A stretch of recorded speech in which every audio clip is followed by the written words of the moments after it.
What's good, ladies and gentlemen? It is your man, Vaughan, here tonight with another interview segment here on We Create Music TV. Tonight, I am joined by singer-songwriter Ben Brooks Belcher. Ladies and gentlemen, give it up for our guest.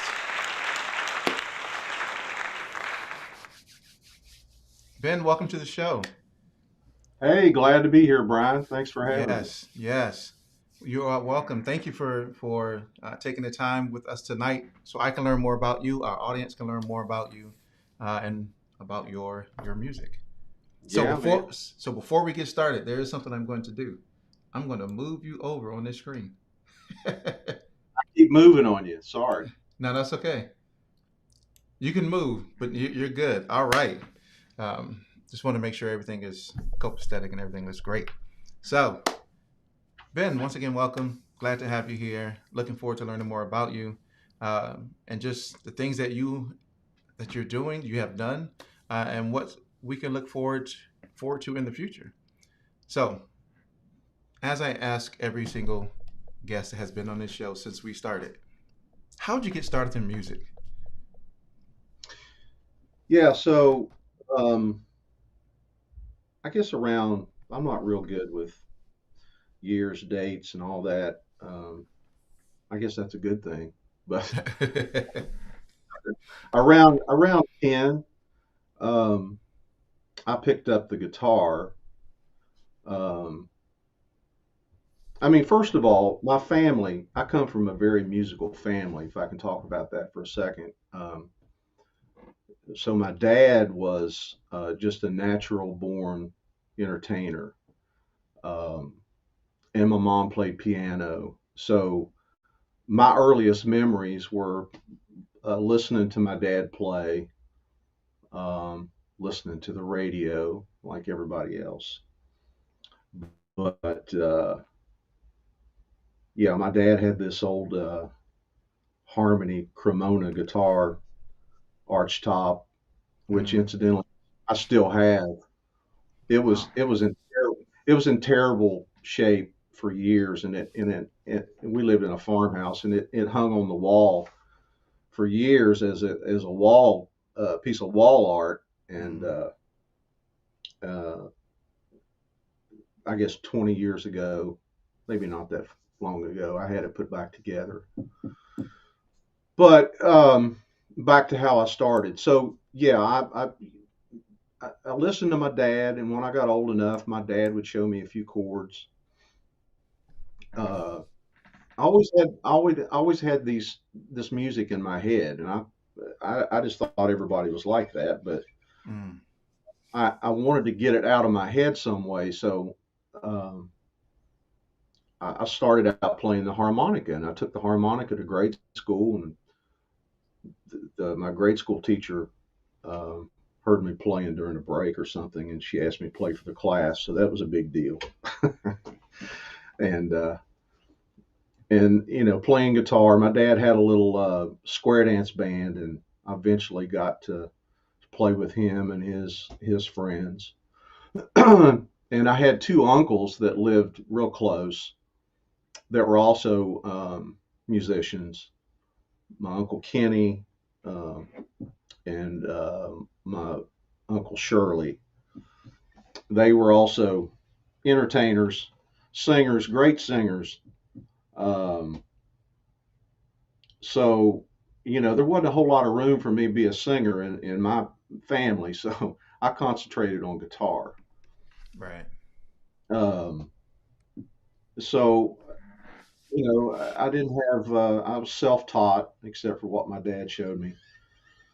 So I would try to watch people on TV, try to figure out what they were doing. I discovered Chet Atkins really early on.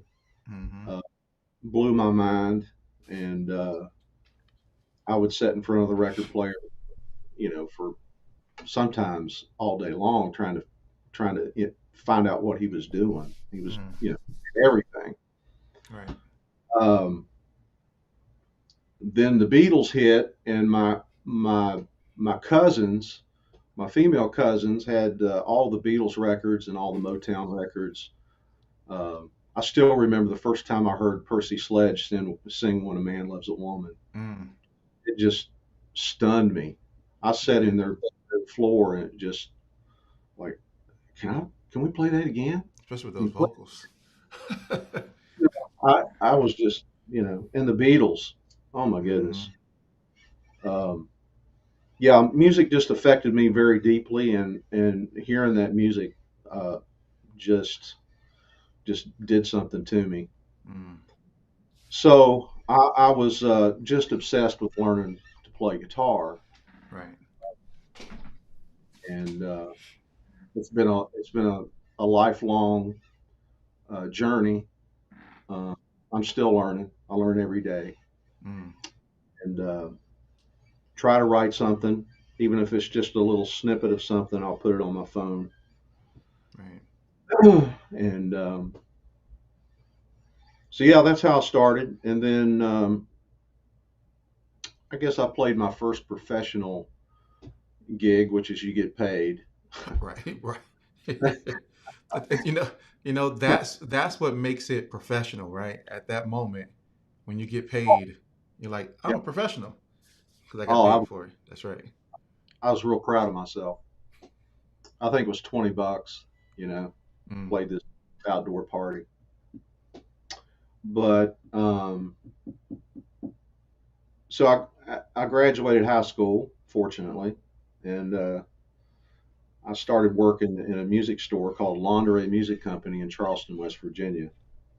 And there was a, um, a guy working there. His name was Vince Lewis, and jazz guys are all about jazz. They don't Hmm. really respect anything else, or at least he didn't. But that was cool. So I learned a lot from him. He helped me along my way, and he was very encouraging to me. Um, but I wasn't keen on being a jazz musician. Um, as time went on, I started playing in bands, and I played fingerstyle, so I play with my thumb, and I've always used these Herco thumb picks, which Yeah, I made it saw that. yeah, so it makes it kind of tough to play uh, single line stuff. Um, so I'd file them down. When I started playing in bands, I had to figure out a way to play like uh, Clapton and Hmm. Santana, those guys. So I just adapted my style, and so I started playing a lot. Um, and then I had my dad got me a job in the coal mines. I didn't Oh actually work wow. in a coal mine, but I Okay. worked I Right. worked on what they called the mountaintop removal strip mining operation. So I did that for a little while, and had a couple of accidents. Uh, Mm. uh, so anyway, I got an opportunity to go on the road with the group, and I did that, and that started um, many years of just traveling like a gypsy all over the place, all over the states, all over Canada. Um, in your mind, you're hoping that somebody will walk in and give you a record contract. You're going to get discovered. Um, I did get to play with a lot of different people that were uh, uh, that I looked up to. So it was, I have no regrets. It was a great experience, but I think looking back, you can play too much. You can get stuck in that rut of gigging. Hmm. Um, you know, when you ask me uh, what my challenges are, I think your challenge. I don't want to get off track, No, no, go ahead. You're fine. but I think this is my personal opinion, and I'm sure people are going to disagree, but because that's just our nature. Right. But but I think you get locked in to playing to gigging, not only for the money, but you just feel like you just got to keep doing it. You don't want to give up. It's the it's the it's you get you don't want to be labeled a quitter, but it's not Hmm. quitting. Take a different direction. That's And right. I decided I was always trying to get in the studio to record something that I'd written. Um, I just love the studio, and I think that if you're gigging all the time, number one, you don't have the energy or the want to go in the studio, Hmm. and and if you're playing all the time, your ideas are kind of exhausted at, while you're gigging, so Right. you need time to build up your well of ideas. So anyway, Hmm. I think that you can play too much. I heard Elton John say that in an interview recently, that he thought people played too much. They didn't focus on their writing and recording, and I agree with that. And Yeah, that is important. I mean, the I mean, when you think about the art of songwriting, the ability to sit and really come up with song concepts is critically important. I mean, but that's how you're making all the all of the music.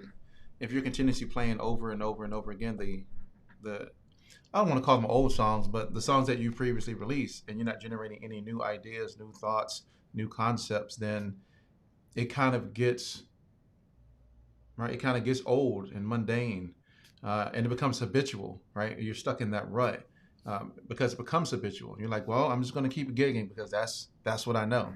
And you're right. You don't have time to do anything else because you don't have the energy to really do it. that's so true. But the other, the argument is, well, I got to live, I got to make money, um, but you have to find other revenue sources. Right. You're going to be an artist, um, and that's very tough to. Mm-hmm. It's very tough to come to that realization. But if you move to Nashville, for instance, which I did for a period of Mm-hmm. time, that's another story we can talk about. But if you move to Nashville, you find out real quick that you're not going to be able to make a living as a gigging musician in Nashville. You got to find something to make some money. Some Mm-hmm. people, I got a real good friend, Tim Buppert. I mean, he moved there in '97. Immediately got a publishing contract, and so you can do that you can get a job as a staff writer. I don't think it pays a whole lot, um, but I guess the point I'm making is, if you're going to be an artist, if you're going to be a songwriter, if you're dead set on being a studio musician, um, you might have to build some decks or something, for a while. You know, That's right. uh, you might have to put some trim up on a house or That's right. whatever. Uh, That's right. And, there's no shame in that. there's no shame in that. And I don't understand why people don't understand that. They think, well, if I'm doing anything else besides music, then people are going to see me as not being committed, or I'm a quitter, or I'm not really working hard towards it. And it's like, well, no, that's not it. It's Well, you're going to have to do some other things while you're still working on your music career if you truly want to make some money. yeah. Well, uh, there's a lot of people's going to disagree with me. The saying, there's no plan B. Um, that's that's great, but a lot of us need a plan B. Mm, Not forever, but at least right. something, because we don't want to be a burden on other people either. Um, um, Yeah, no, I so get it.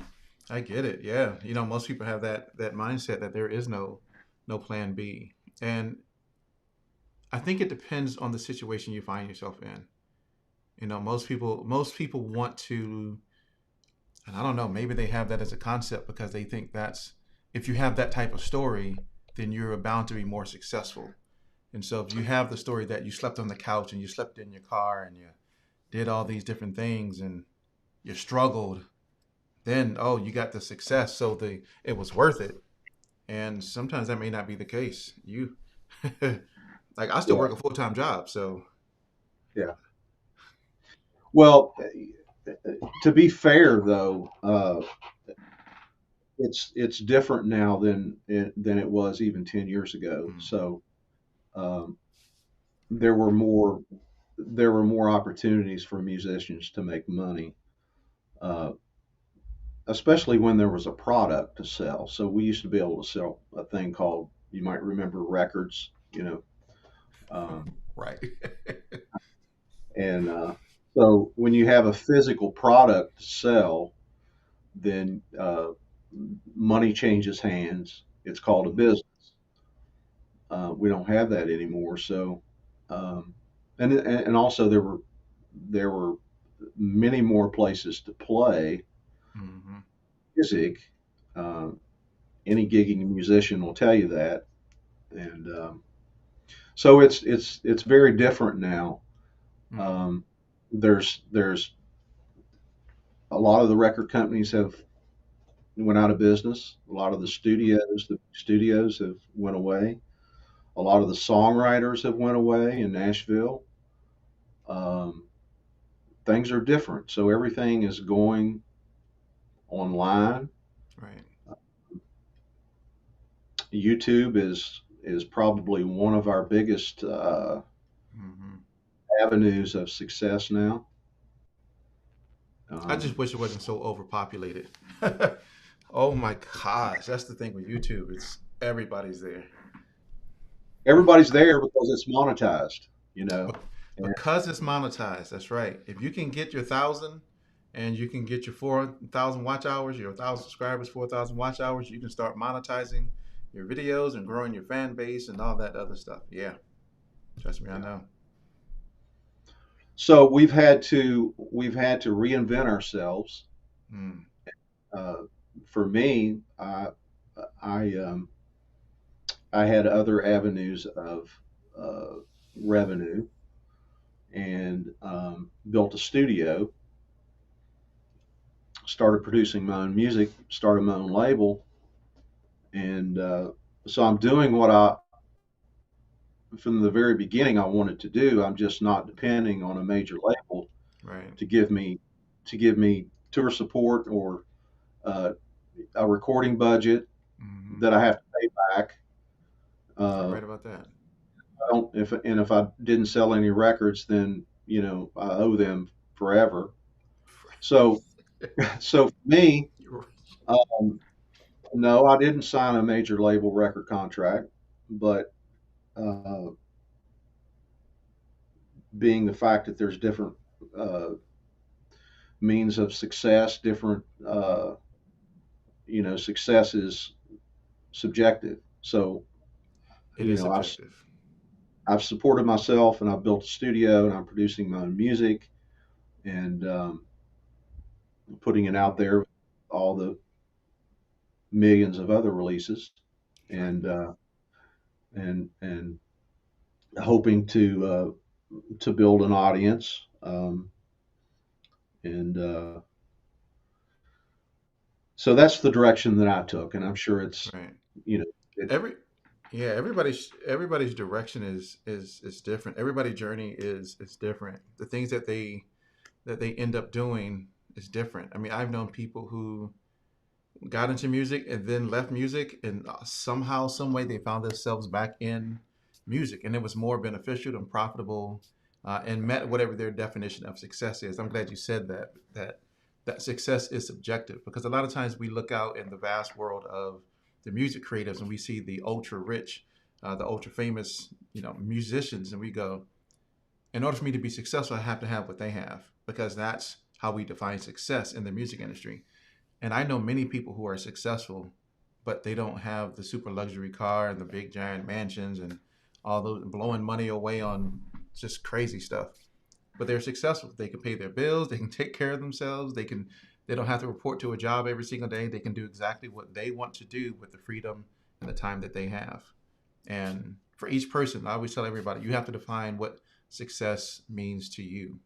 And if you don't, you're always going to be looking for success somewhere else, and in other people and things, etc. Very true. Yeah. For me, Brian, um, I watched some extremely talented, brilliant musicians um, just age out of the business and just keep they just couldn't see any other way to be a musician but to just keep gigging Right. relentlessly, and they became bitter because they stuck with it and nothing. They Mm-hmm. didn't the success that they thought they deserved, and they did deserve it. But life's not fair, and especially in the music business, there's, as you know, in Atlanta, there's some incredible musicians Mm-hmm. out there gigging. You can go out there I, and see them. I know several of them. I saw some guys last night. Um, I mean, just incredible musicians. Uh, so I didn't, for me personally, I didn't want to be the bitter guy that, hey, I almost made it, and you Mm, know, uh, uh, I didn't want to die a bitter person and be a right. burden on my family. And there just had to be, you just have to adapt and Mm-hmm. reinvent Mm-hmm. and keep moving forward. Don't Sure. lose your don't lose your love. Well, that's the other thing. The love of the music kind of wanes when you're just out there hitting it so hard. Mm-hmm. You it's all about the business and just a little bit about the music Right. at some point. So It, yeah, it's a yeah, balance. yeah. So I didn't want to be the bitter, you know, the Mm-hmm. bitter old musician, That's right. broke. And You're I'm still definitely not broke. broke. He sounds I, stupid. I'm still broke, but I got some nice gear here. That's right. Like I'm still broke, Yeah, but but you know, I'm eating every. you're still eating every day, Yeah, right? You're not you're not out on the street. You still control your destiny. You still have a roof over your head and are able to pay your bills and take care of yourself, you and your family, and do all those different things. Um, not on the street yet, Brian. and you trust me, you don't want to be. I've been there before, and that is not a good feeling. And so, Yeah, I have too. you so Ben, for you, I mean, you started talking about challenges. So for you in your career, what have been some of those major challenges that you face, and what were some of the biggest lessons you learned from those? Well, it's hard to pick just one, but You can pick however many you want.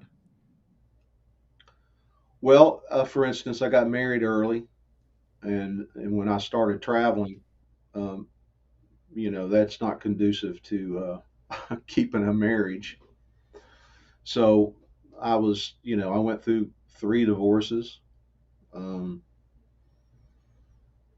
um, it was just impossible for me to keep a relationship, and that was that was tough.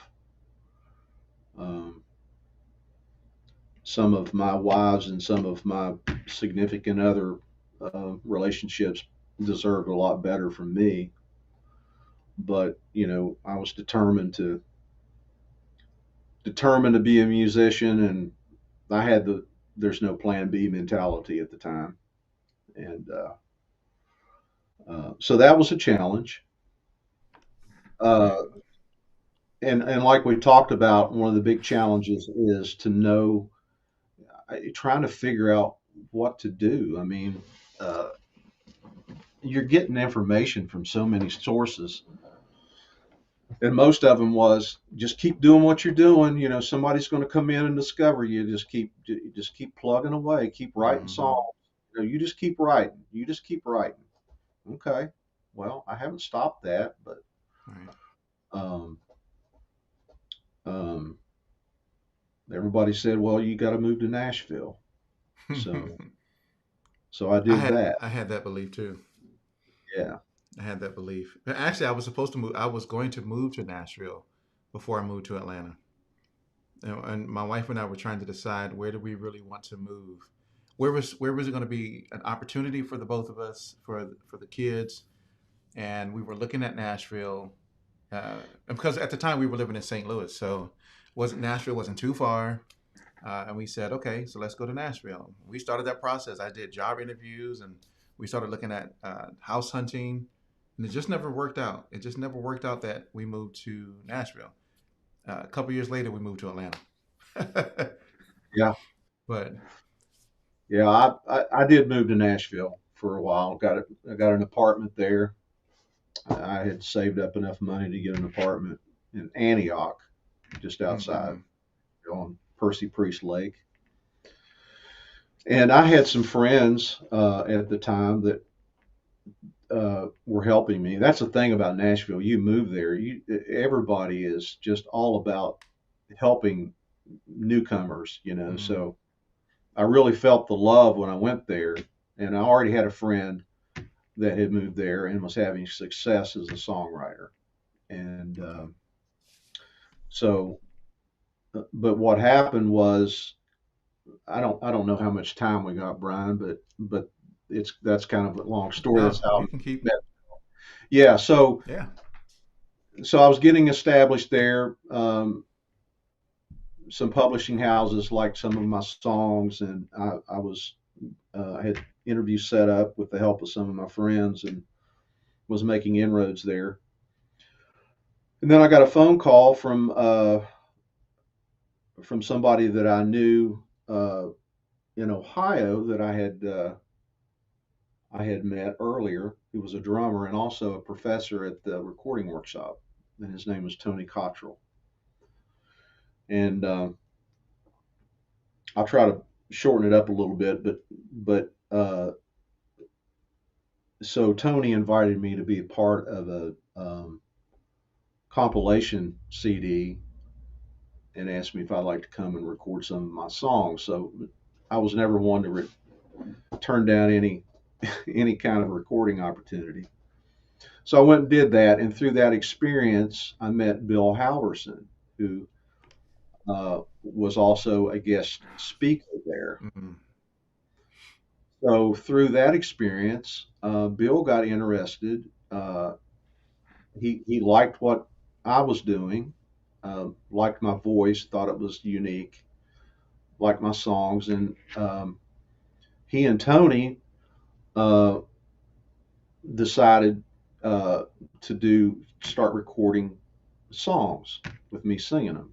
right, So we recorded, I think, five of my songs, and Bill brought in some songs from Nashville, some publishing companies, MCA, and some other companies. mm-hmm, So then Bill liked what was happening, and of course Bill was producing these demos essentially, and wanted to shop the band. So I was burnt out from the road, um, lost my apartment in Nashville. Another long story, but mm-hmm, so I was basically homeless. So I was living with Tony and his wife and writing songs up in their attic and working with Bill. And so Bill said, "Well, we need to put a band together so guys can showcase." And so we did that. and I wasn't happy about going back out on the road, especially with an unrehearsed band. But we did that, and long story short, that's how I ended up in Atlanta, and we we took up at a place called Miss Kittie's as Travis Tritt and Confederate Railroad had left. They had gotten signed, and we moved in and took over as the house band at Miss Kittie's and started showcasing. And we ended up breaking up, and that was it for me. I had a music business, so I took a hiatus here in Atlanta, and I've been here ever since. And I didn't play music for a couple of years. I just had no desire, and I got a few offers from Nashville um, to go back out with some groups uh, that were touring, and I turned them down. And so I decided that I started getting my mojo back, and I decided what I wanted to do was build a studio and start producing my own music Right. rather than trying to go back through the process of trying to get a label interested and relying on them and them telling me what I was going to release. Right. Uh, so that's what I've done. So that's kind of where I am now, and I'm enjoying what I'm doing. Um, but it's a lot of work because people consume music so quickly now. You Very just have to quickly. you got to keep cranking it out. So so quickly. I mean, I I remember the days when we used to enjoy albums. I mean, we would Yeah, sit with albums and really listen to them and dissect them and learn yeah, from them and even to the point where 'cause here I go again talking about it, right? Everybody who watched the interview, because I grew up as a singer, right? I always talk about it every show. Uh, so I grew up that way, and so that's what we would do. We would hear the songs, we would practice the songs, learn the lyrics, we would learn who the producers were and the songwriters and all those different things. But now today, it's like you hear a song and it's okay. What's the next one? Okay, what's the next one? And it's yeah, like, which causes people to now put out more and more and more and more songs, and now they're not. So it becomes very microwave. Uh, yeah. back in the day, we had to songs were oven baked. Now it's a lot of microwave music that's being put out. And You if you know, don't catch their attention in 10 seconds, you're done. that's because the average attention of an adult is like 8 seconds, and Yeah, so jellyfish yeah. have a longer attention span than human. Well, according to the data of whoever did this data test, says that jellyfish have more because theirs is 12 seconds. Humans is 8 seconds. I'm like, wow, but we used to have longer attention spans. I'm I've gotten not. to be the same way. If a song doesn't pique my interest in the first, Yeah. I'm fair. I give it 20 seconds. If it doesn't pique my interest in 20 seconds, then I'm on something else. Right. Right. But I will at least give the song a good first listen. But really, that a good first listen. But that means well, I'm never listening to that song again, though. I mean, I will listen to it. I will listen to anything. Like I said, I'm a music aficionado. I love music. Let me hear music.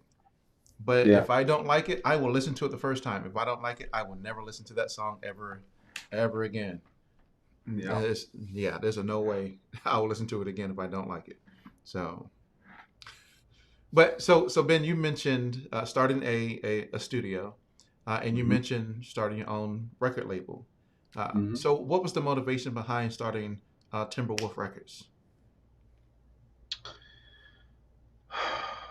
Well, it's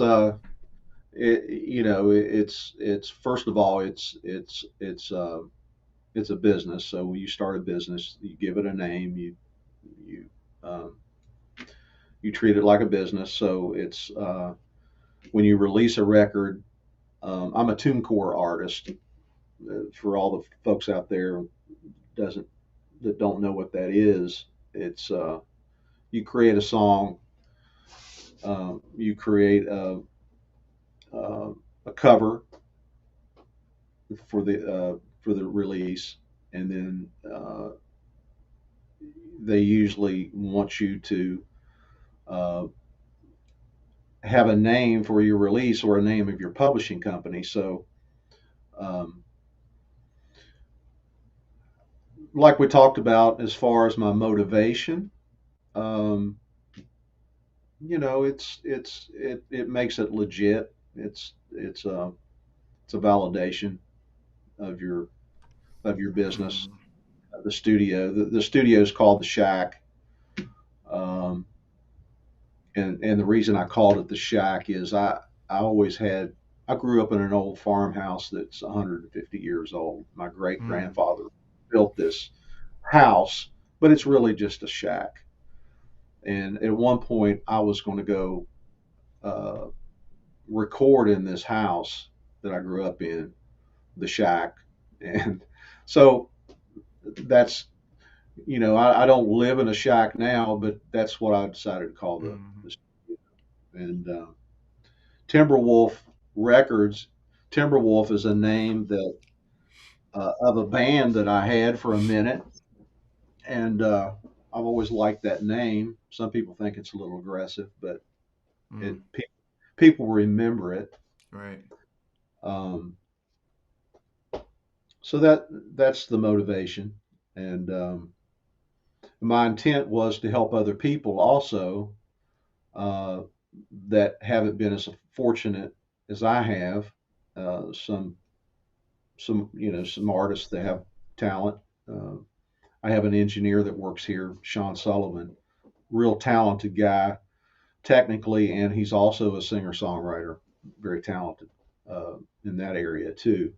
But he comes in and does the engineering, and so we're Sean has brought in a couple of artists, one from Nashville. Don't ask me their names, but um, so we're helping other people, and but I basically build it for myself. But it's good to give back. Right. Makes me Right. That's good. That's good. It's the nature of giving back to others. Even though we may have meant it for ourselves, other people can take advantage of it. I tell yeah the story all the time. That's why I started We Create Music. It was really for me and why I started doing this because I am a music producer. Right. Most people didn't know that. Which I was like, well, how do you not know that? You see all the equipment and the gear and all that. Um, but they didn't know that I started off as a music producer, and I was really having trouble finding talent, really good talent to work with. You can always find people to work with, but finding really sure good talent is a different thing.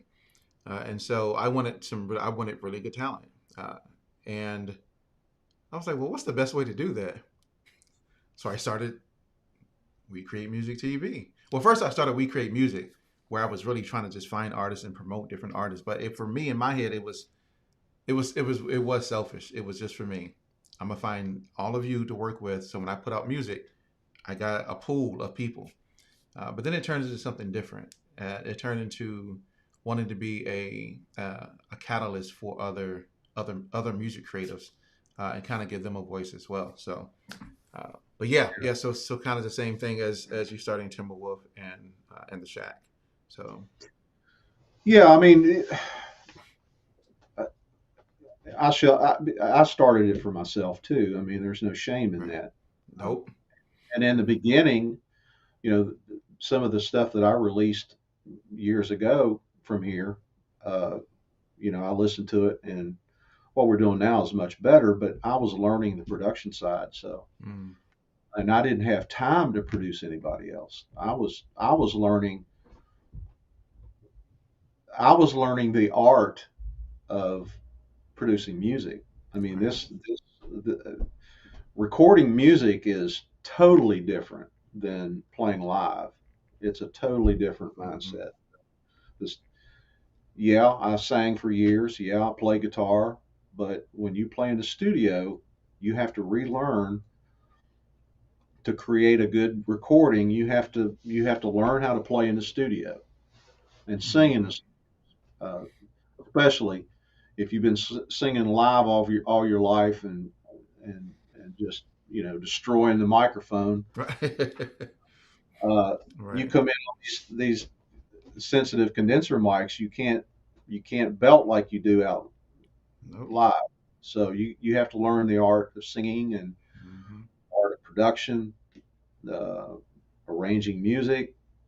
Because let's face it, I mean, I've recorded stuff that I thought was great, and I go back listen to it the next day, and it's so Right.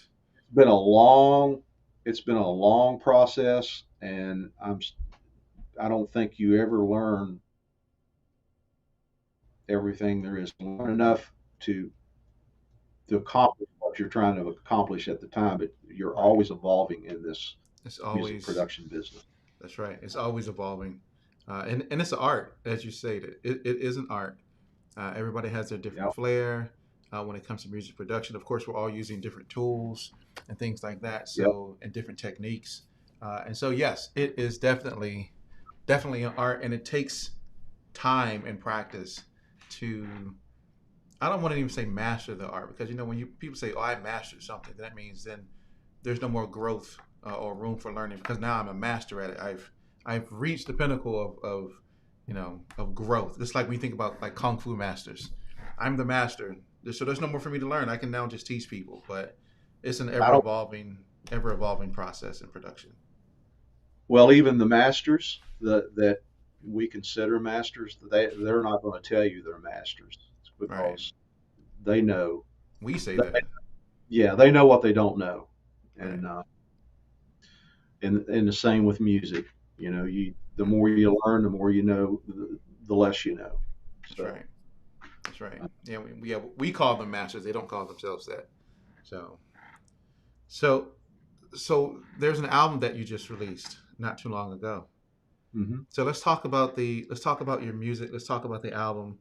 Uh, I want to make sure I get it correct because it's called Live at the Shack. Correct?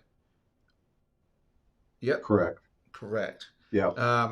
So talk about the motivation behind this album and the creative process for the album as well. Well, when you ask a songwriter what the motivation is, uh, um, you might get an answer, but in my case, uh, they are gifts. They are gifts, and I don't know where they come from. So the process for me is that for this particular project, I came down in the studio. I had nothing. I had a blank legal pad, and I had a couple of ideas on my phone, guitar licks that I liked, and I came down here, and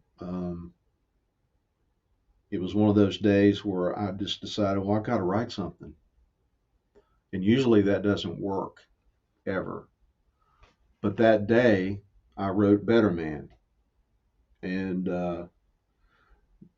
the idea that I had just it just came it came really fast, and um, I don't I struggle with lyrics. Musical ideas come easily for me, but developing a story, whether I make it up or whether it's an emotional experience that I was going through, Mhm. uh, they don't come easily because it's hard to be totally honest. Throwing yourself out there too. Mhm. But so that song came quickly, and then I was watching the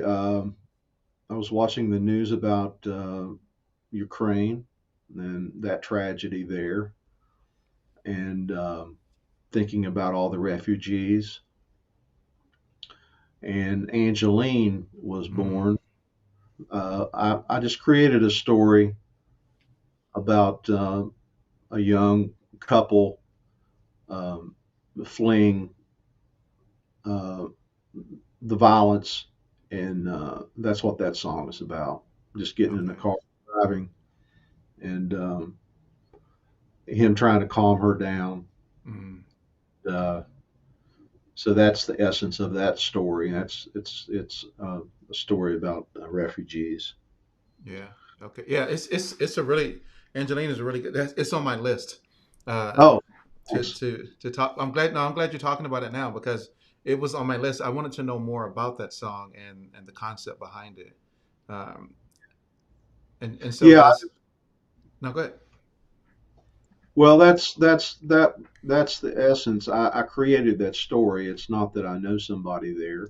Right. Um, I do have friends that do know uh, that have actual family there. Mm, So it touched me deeply. That whole story continues to be uh, terrible. Uh, it makes you so thankful. And we're sitting here in Atlanta, and we, virtually have freedom to do whatever. You just have to be right. thankful for what you have, and help people that need the help. Mm, But back to the song, it's a story that I created uh, from that emotion of seeing that, and I hope people like it. I mean, I enjoy the song, and I had a good time writing it. mm, Um, Too much to lose. Um,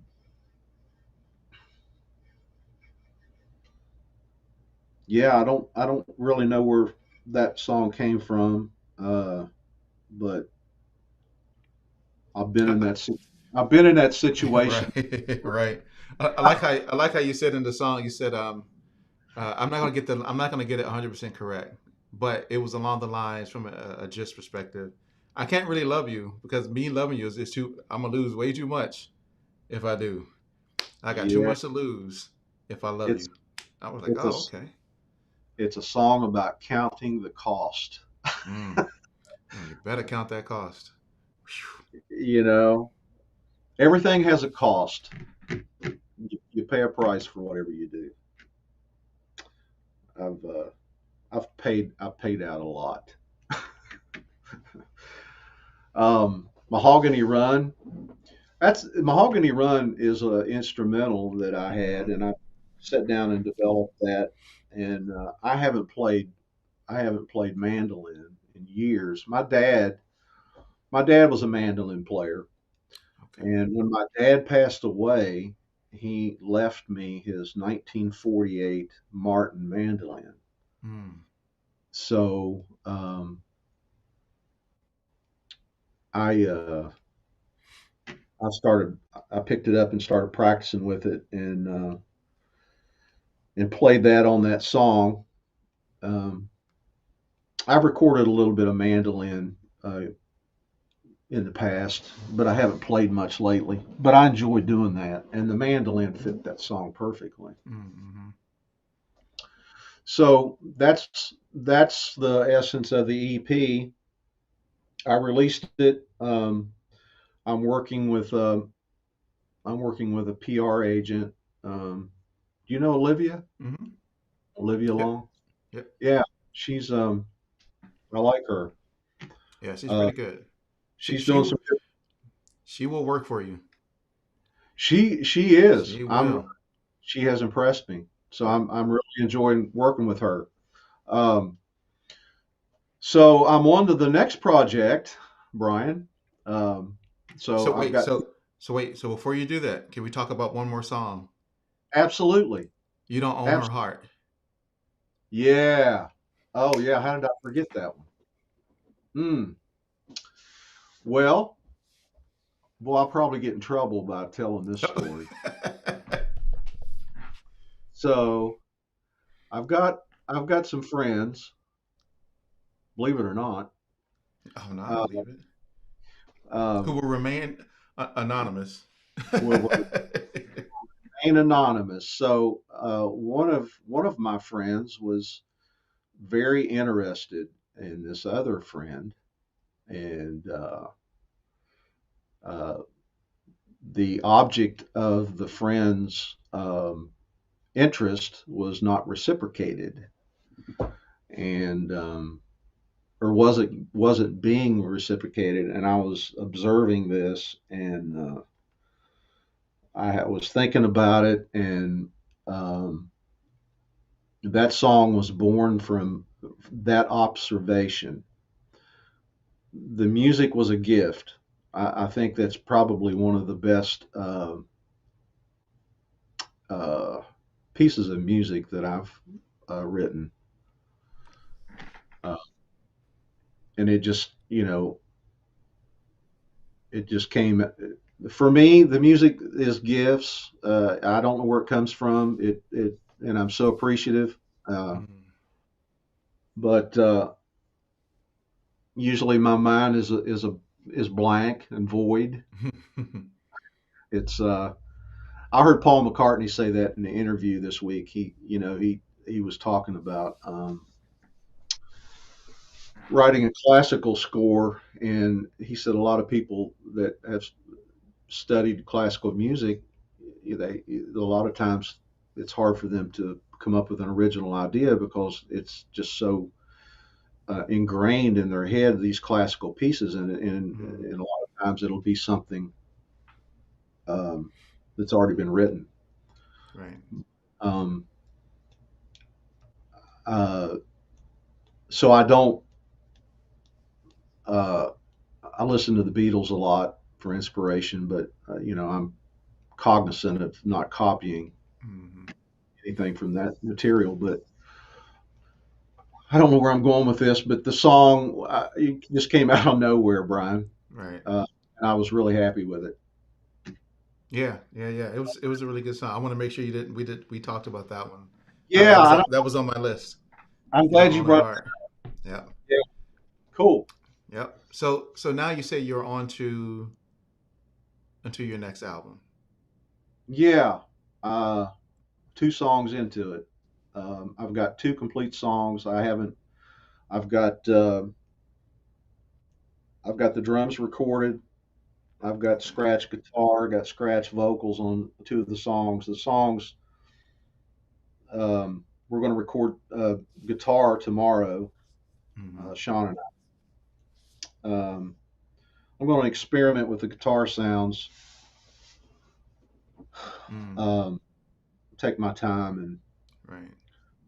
and Yeah, of course. we've got a lot of guitar amps here, and a lot of guitars. This is my this is my main electric guitar. This is a Nash T-52 with Lawler pickups. It's it's just an incredible guitar. It looks terrible, but it it doing a session it always wins. That's right. It's just got the vibe. It's got the mojo. Hmm. But amps are a little different animal. Hmm. I've got three Vox amps. I love Vox amps, and I've got a Vox makes Marshall. good amps. Yeah, got a Yep. Marshall 412 or 212 cabinet now, Mm. uh, and a couple of Fender amps. But I just love the sound of the Vox amps, and that's what I've recorded with mostly. Um, so yeah, I haven't. I don't know what I'm going to call the next project. Mm. Um, Is this uh, going to be is this going to be the sixth album? Actually, I think it's seven Okay. plus uh, you know half a dozen, maybe a dozen singles that I've released. Mm. So okay, Uh, so let me ask you this. So for you, what has been your biggest lesson going into this seventh album? uh, Biggest lesson? Well, they're all lessons, but um, not overproducing. Um, when I first started this music production journey, prior to that, I would have someone like Bill telling me, you know, don't do that, or we're not going to do that. If I wanted to add layer guitars or put 5 acoustic pads on the song, I mean, Bill was very direct. If he didn't like something, this was Bill Halverson, by the way. Mm-hmm. So Bill would, boy, if he gave you a compliment, it was like, wow. Mm. He told me one time, so, well, you got a pretty good guitar lead going there. It's like, really?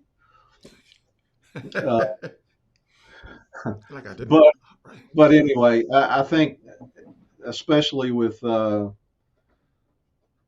dolls that we have Mm-hmm. available in unlimited tracks, it's very easy to Yes. overproduce, overthink it. So now what we do, uh, I try to get the main, whether it's an acoustic or whether it's an electric guitar, get that recorded as good, flesh it out as good as you can, um, and don't overlayer things. Try I try to record things that I can play live. A lot Right. of my early stuff has got so much in it that it'd be tough to reproduce, but that's where my head's at, is to, especially for this next project, is to uh, produce a project that's easily reproduced. Right. Yeah. And I think. No, go ahead. the songs have to carry it. I mean, Mm-hmm. the song is king. So if you've got to add 3 or 4 or 5 guitars and keys and background vocals and all this stuff to try to sell it, then maybe you need to go back and look at the song. So um, that's what I've tried to be as hard a critic for myself and ask and bring as many objective opinions in as possible, because you can get inside your head on this stuff too Yes, you much. can. Yeah, I think that's great that, um, and that was a struggle for me too in the beginning because I wanted to put so much stuff in my song. I was like, oh, here's space. Oh, I want to fill that space with something. This particular sound or this, and I had to learn to not overproduce the record myself and leave room for, in this case, you like the artist, making sure that because the voice is an instrument as well, and that voice needs to have a place within that song also. And if you Yeah, put too much in it, like look at this, I got a whole orchestra in here, and it's every it just becomes too much. Uh, and so I think that's important to learn to not overproduce. Um, 'Cause I know many producers who want to overproduce everything. It's like, hey, slow down, take some of that out. You're putting way too much stuff in. I want to put cat paws in here, cat paw sounds, and I'm like, no, slow down. That's you yeah. put way Space. too You much. you want you want to make space. Hmm. You want to make space. That's right. Space is important. Space Yeah. and emotion. So if the Hmm. song doesn't move you, it's not going to move anybody else. That's right. And that's one thing that I try to emphasize when I'm talking is, from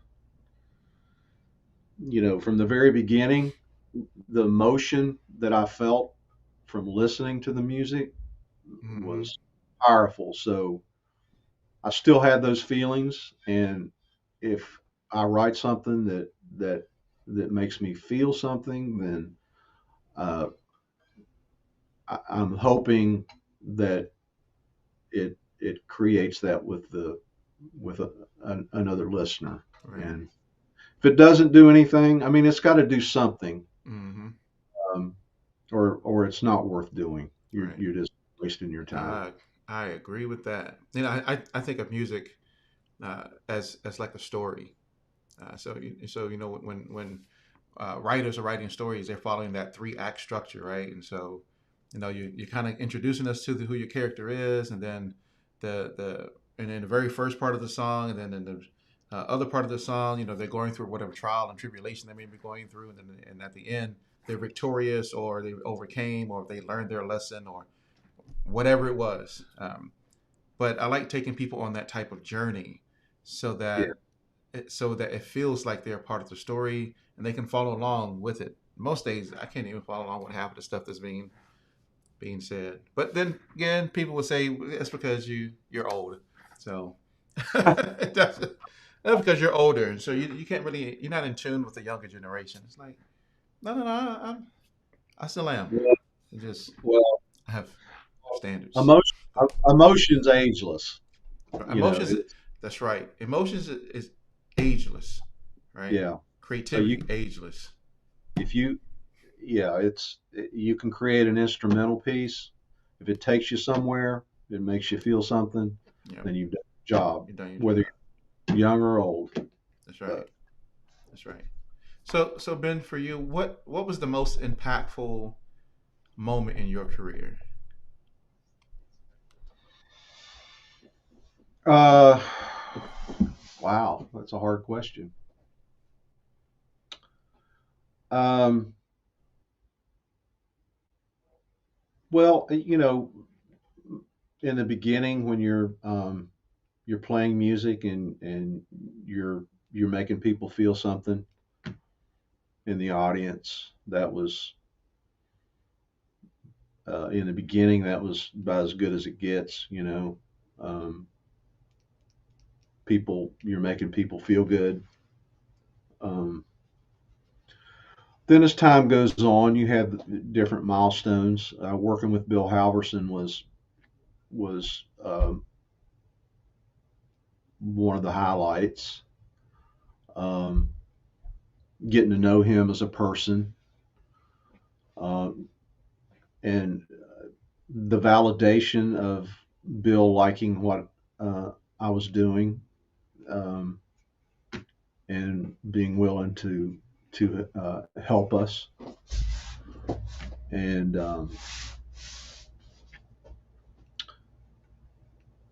and moving on, I guess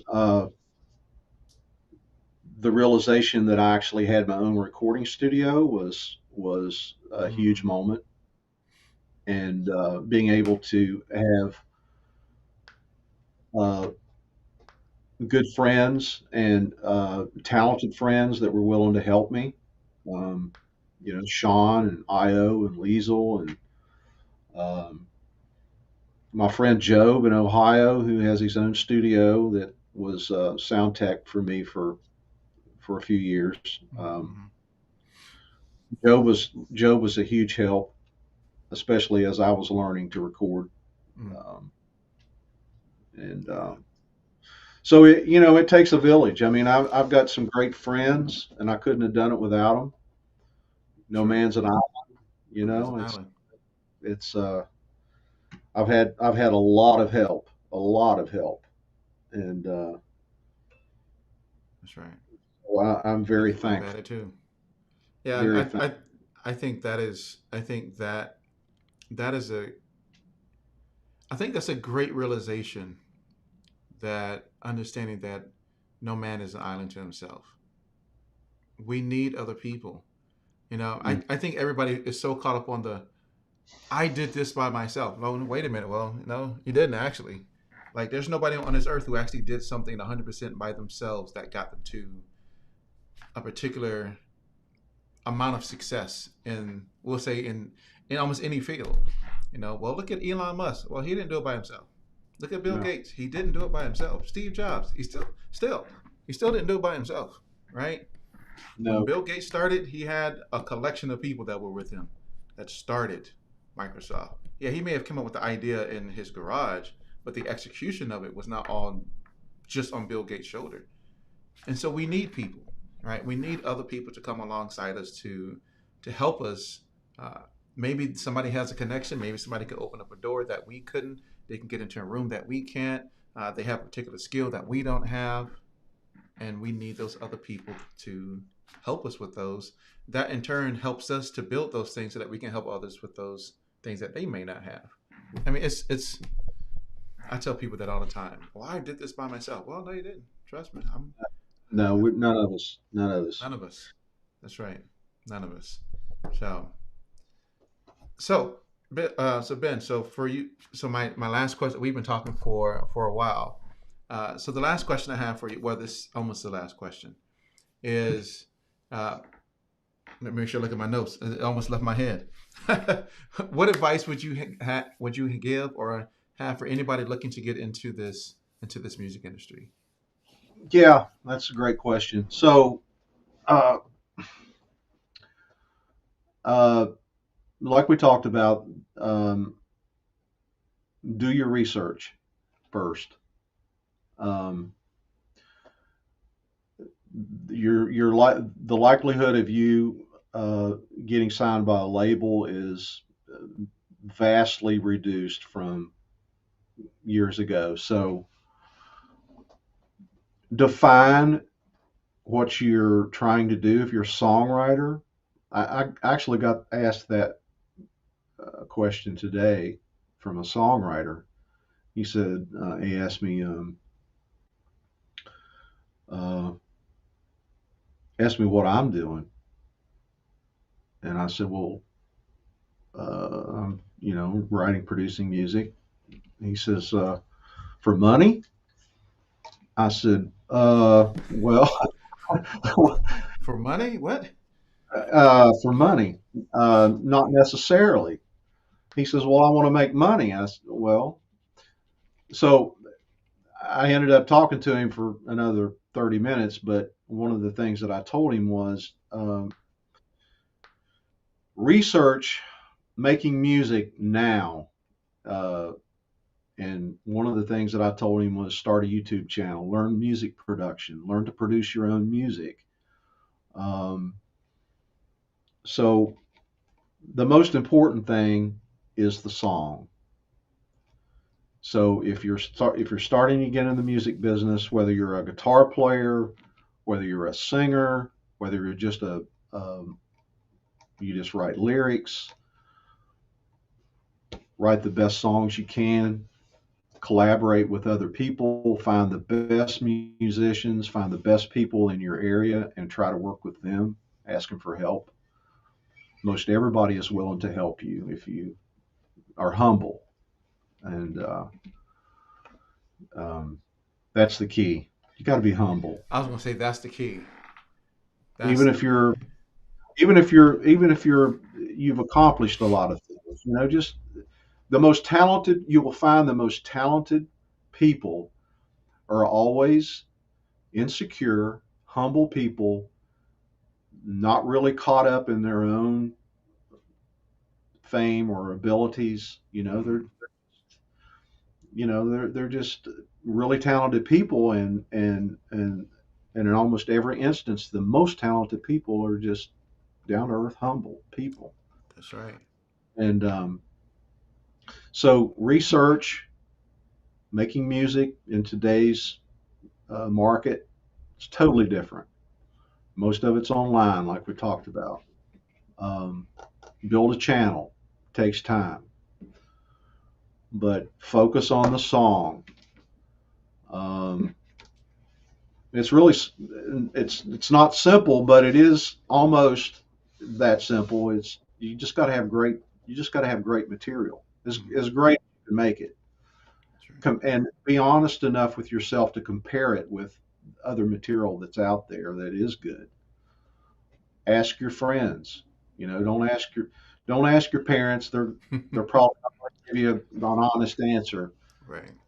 Uh, get some objective feedback on your stuff. That's right. Uh, Come ask me. yeah, I will give you. Oh man, come yeah. but two th- two things. If you work harder than anybody else and you're humble, you're going to be successful. That's right. if you have talent. Mm. But there's a lot of talent. But a lot of talented people don't want to. Number one, they don't want to work hard, and number two, they're not humble. That's right. That's right. So And I know a lot of those, a lot of talented people, and a lot of talented people who don't really want to work hard. Well, no, wait, no, no, no. I don't want to do any shows. yeah. Or no, no, no, no, no. I can't go do that. Like, well, wait a minute. Well, why you think you're too good to go do that? Like, you're gonna need to go do that. Come on, let's go. Well, I don't want to do that. Okay. Yeah. So, yeah.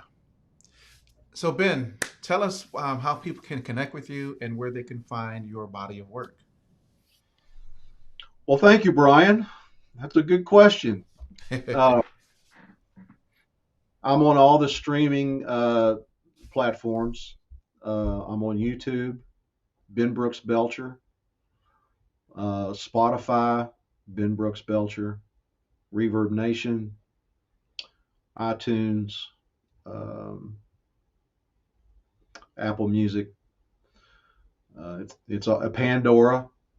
Visit my Pandora channel. Um, Hope to play some shows in the fall in some listening rooms. Mm-hmm. But right now, I'm on this new project and I want to get it done, and then we'll see about that. That sounds perfect. Well, I can't wait until I hear and for everyone else to hear the new body of work that you're working on. Whenever it's released, probably in 2023 sometime. Hmm. But looking forward to it. I definitely enjoyed listening to Live at the Shack. Like I said, I'm a music connoisseur. I listen to everything, even if it's not something I normally listen to. So I'm always appreciative of new music, new ways of listening to music as far as just the different styles, different levels of creativity. And so Ben, it's been a pleasure getting to know you, getting to learn more about your music, learning more about you, and just what you are doing within this in this music world. And of course, you live in Atlanta, so one of these days we may need to meet up for some coffee, for lunch, or whatever it may be. Uh, pe- Absolutely. People know I am always interested in building relationships uh, with others and being just a platform for others as well. So, uh, Well, you need to so come by the studio, for sure, I hang out, just hang out. We'll, abs- absolutely just let me know when. I am I'll- always ready and available and to make opportunities happen. all right, So, cool. so Ben, if you wouldn't mind hanging around for just 1 second while I close this out, Sure. perfect. All right, ladies and gentlemen. Wow.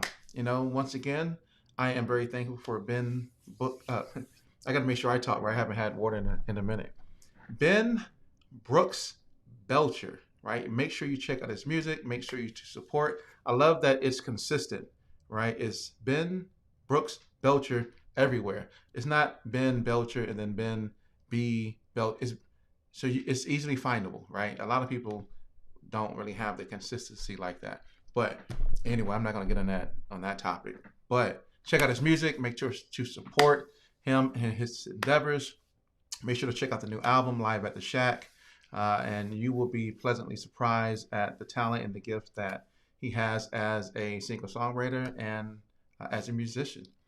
So, ladies and gentlemen, once again, thank you very much for tuning in. Once again, you can catch us every Monday and every Thursday at 7 p.m. live right here on We Create Music TV, where we do our music interview segments. You can learn a lot from people who are right in positions where you are, and also from people who have been in the industry for a long time. This is where you get gems. This is where you get all the nuggets, the tools, resources to be successful. Once again, thank you very much for tuning in. Check out our other content. Give us a thumbs up. Give us a like. Share the content. Do all that good stuff, right? Support We Create Music TV. So we got a lot of other things coming for the music community and creators. Thanks for being here. Peace.